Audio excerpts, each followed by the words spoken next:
Rahul versus Rajnath. Army మాజీ chief Naravane రాసిన బుక్పై లోక్సభలో రగడ.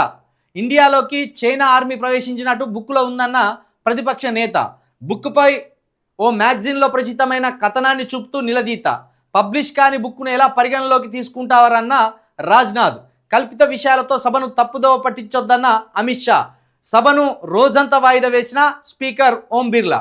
ఈ ఆర్మీ మాజీ చీఫ్ నరవనే అన్నటైనే ఒక బుక్కును రాసిండట. ఆ బుక్కును ఆధారం చేసుకొని ప్రతిపక్ష నాయకుడిగా ఉన్న రాహుల్ గాంధీ గారు ఒక ప్రశ్నను సంధించిండు. ఎవరి మీద? బీజేపీకి సంబంధించిన రాజ్నాథ్ సింగ్ గారి మీద, అదేవిధంగా మోడీ గారి మీద. ఏమని?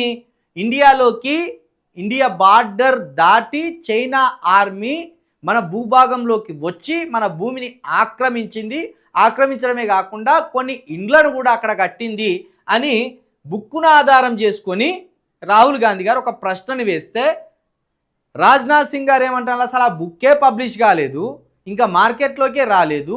ఒకవేళ మార్కెట్లోకి వచ్చినా కూడా బుక్లో రాసిన దాన్ని పట్టుకొని నిజం అనుకుంటే ఎట్లా రాహుల్ గాంధీ గారు అని రాజ్నాథ్ సింగ్ గారు అంటున్నారు. మరి రాహుల్ గాంధీ గారు చెప్పింది నిజమా, లేకపోతే రాజ్నాథ్ సింగ్ గారు చెప్తున్నది నిజమా? ఆ బుక్లో రాసింది నిజమా అబద్ధమా? ఎందుకంటే ఇది మామూలు వ్యక్తి రాసింది కాదు, ఆర్మీ మాజీ చీఫ్ రాసిన బుక్ ఇది. నరవనే అనే ఒక ఆర్మీ చీఫ్ రాసిండు.